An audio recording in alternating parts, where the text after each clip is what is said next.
tudo bem com você? Sou Monalisa Crepe, advogada e especialista em direito bancário, e a aula de hoje é noções sobre a matemática financeira.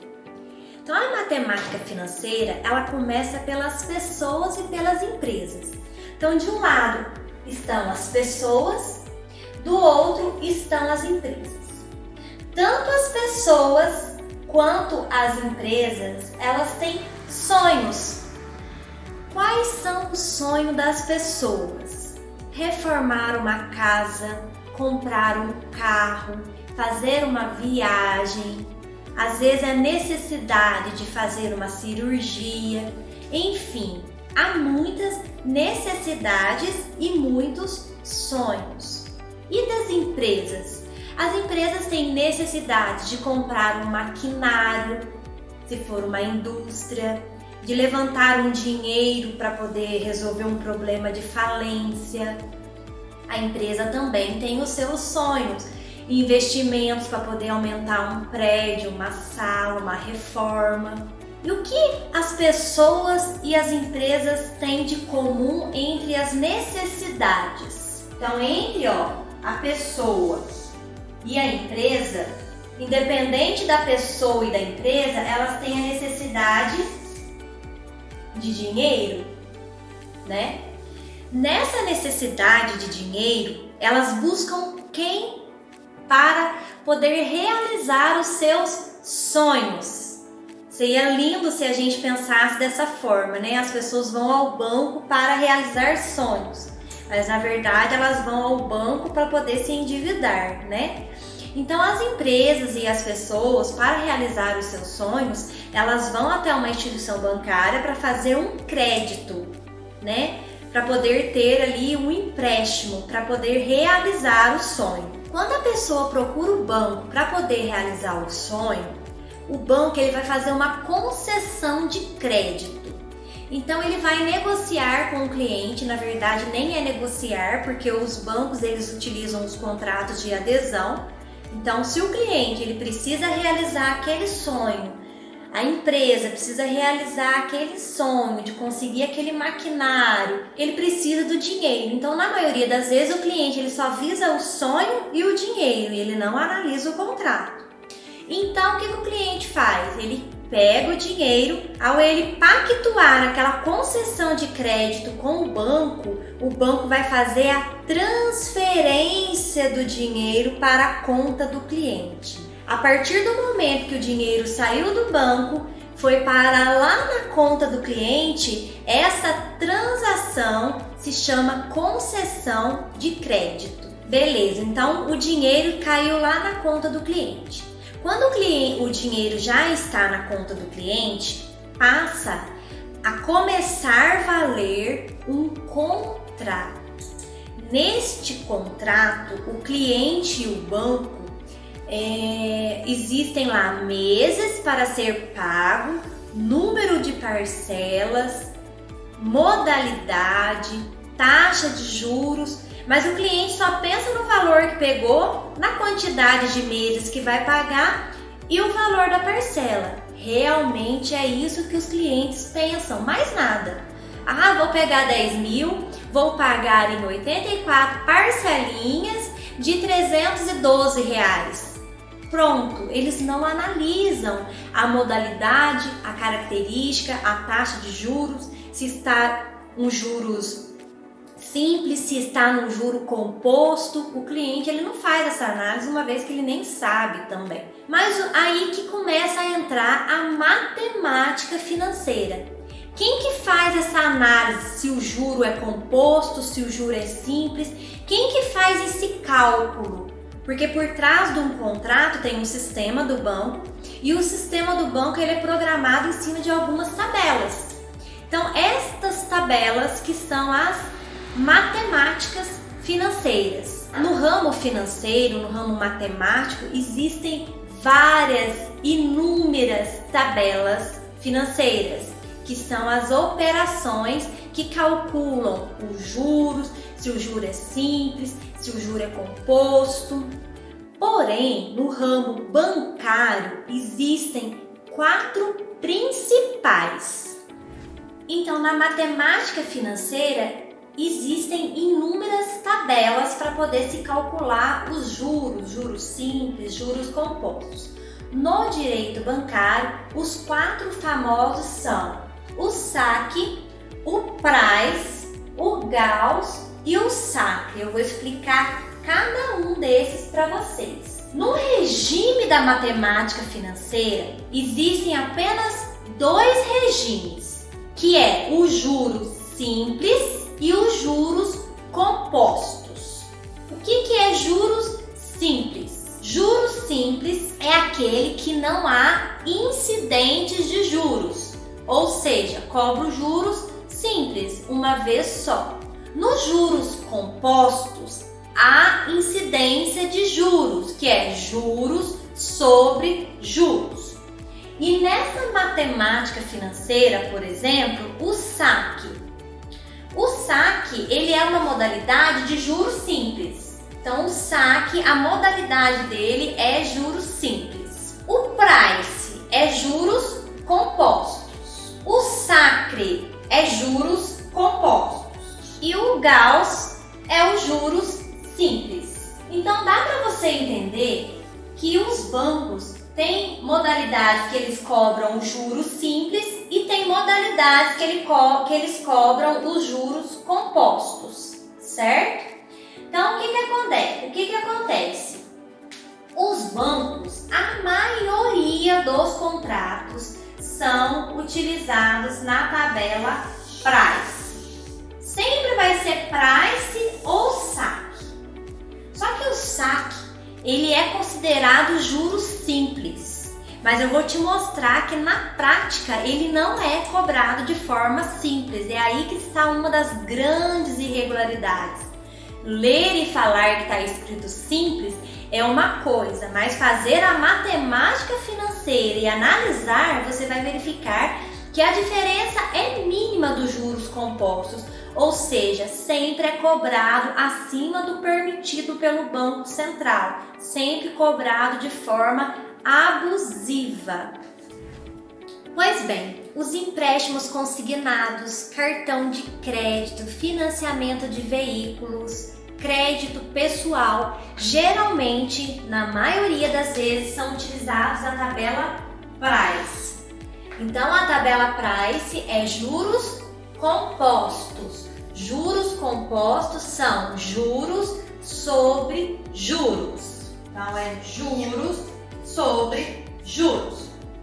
O saque é juros simples, entendeu? Então, no saque não é juros sobre juros.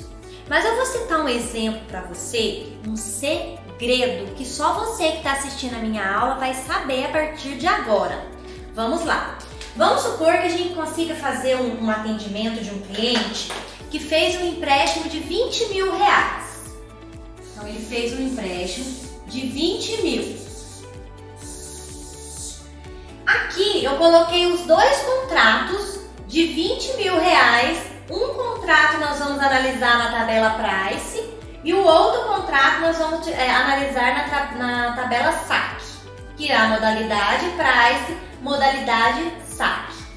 Vamos supor que eu fiz esse empréstimo de 20 mil reais na tabela price em 7 parcelas. Então aqui eu coloquei uma parcela, 2 parcelas, 3 parcelas, tal. Mas as parcelas são de acordo com o que combinou no contrato. Pode ser 60, 48, 36, 24.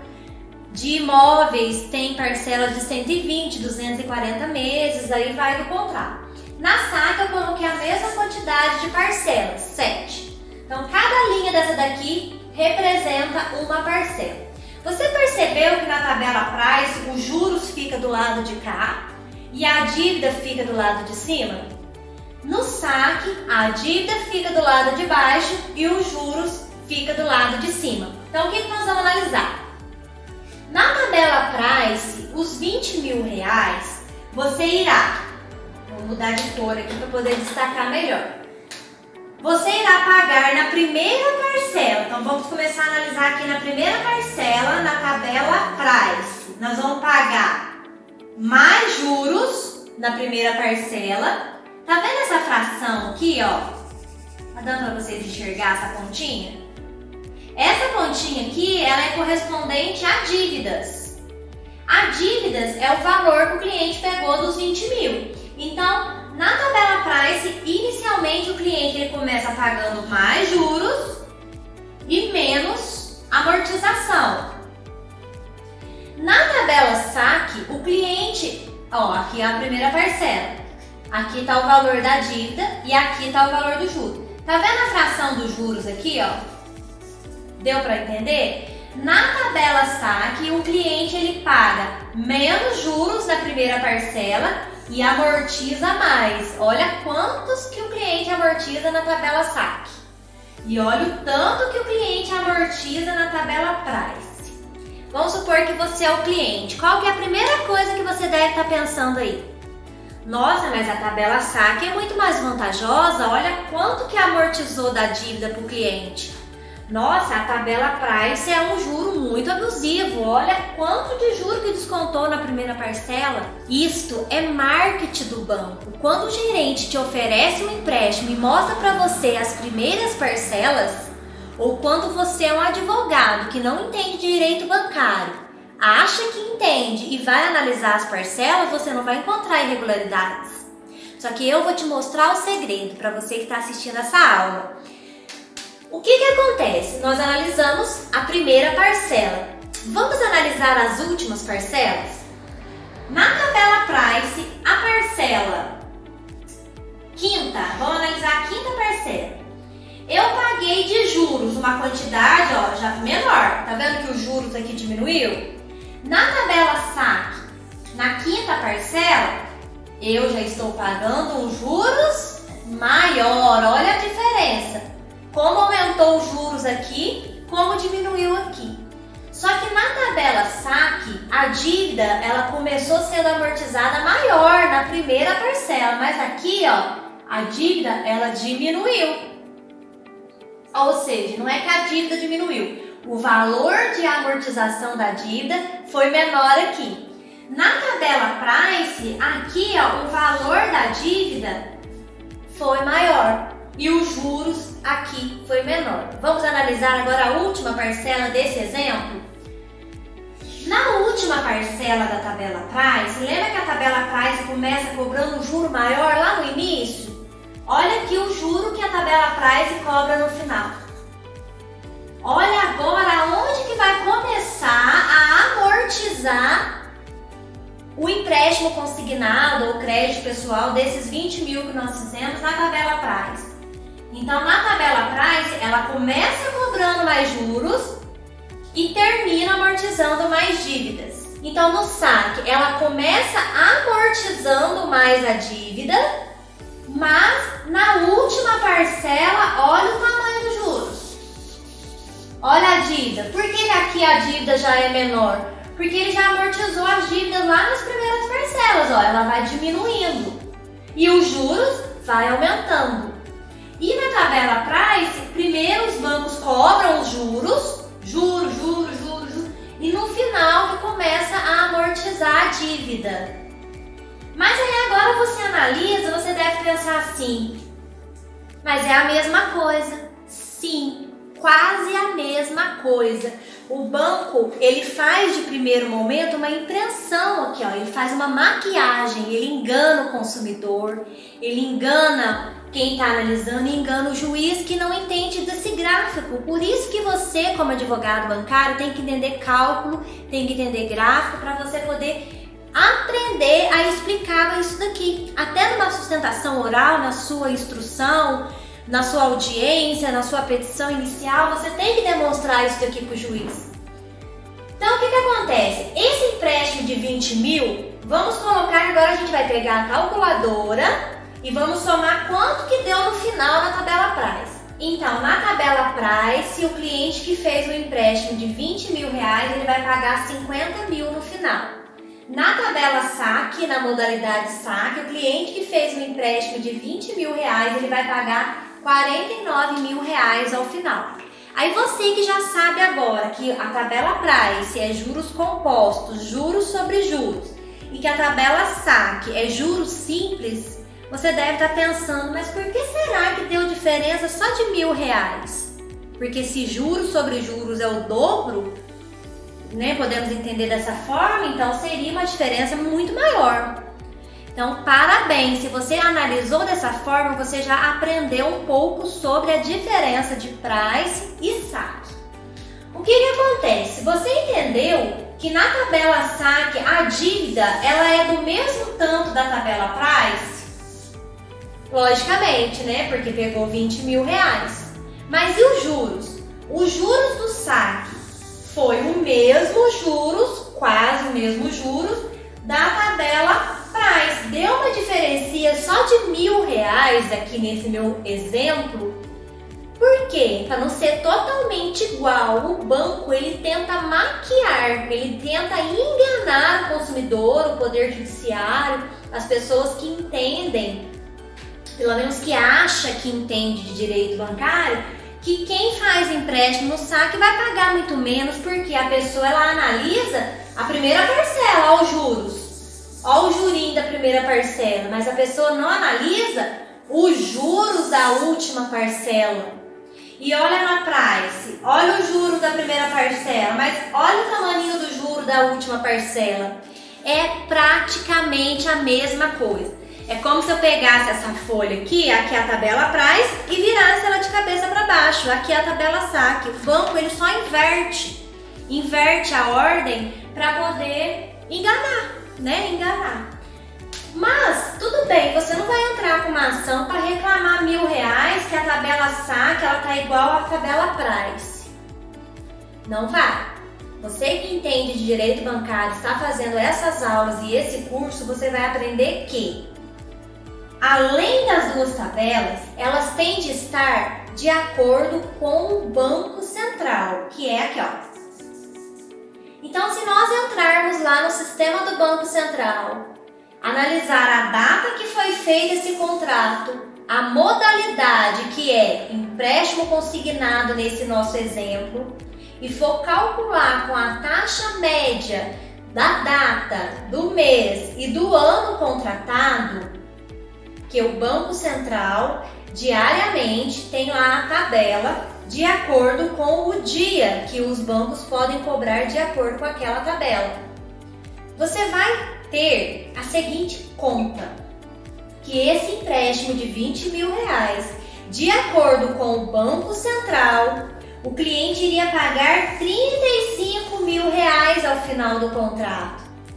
Tá vendo? Aí sim, aí você aprendeu o direito bancário e aí você vai ganhar muito dinheiro, porque você descobriu que 20.000, de acordo com a tabela do Banco Central, independente de saque ou price, o seu cliente ele vai pagar R$35.000, porque ele foi enganado. E aí você vai montar a sua petição inicial. Você que fez o cálculo, você vai explicar tudo isso daqui que eu te ensinei agora na sua petição inicial, tópico por tópico, e você vai aprender a fazer o cálculo que eu também vou te ensinar. E a sua petição inicial ela vai acompanhada dessa sabedoria, desta tese, com o valor que você localizou lá no Banco Central, com demonstrativos dos juros compostos, com o demonstrativo dos juros simples e com o demonstrativo do determinado pelo Banco Central. Em uma tabela você vai conseguir explicar tudo isso. Aí, na hora que o juiz pegar a sua petição inicial, ele vai falar assim, ele vai ficar surpreso, eu nem sei o que ele vai falar.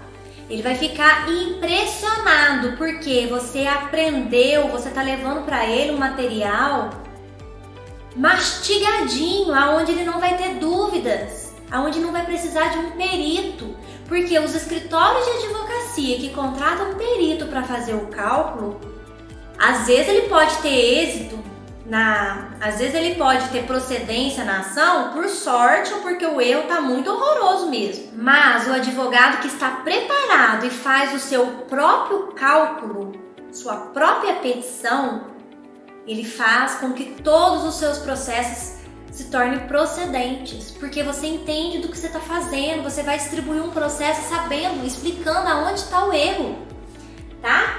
Então fica aí a nossa aula de hoje, espero que você tenha gostado. Se você gostou, deixa o seu like, me siga aí nas redes sociais, no Instagram, participe da comunidade do Telegram. E espero que você tenha aprendido e até uma próxima aula!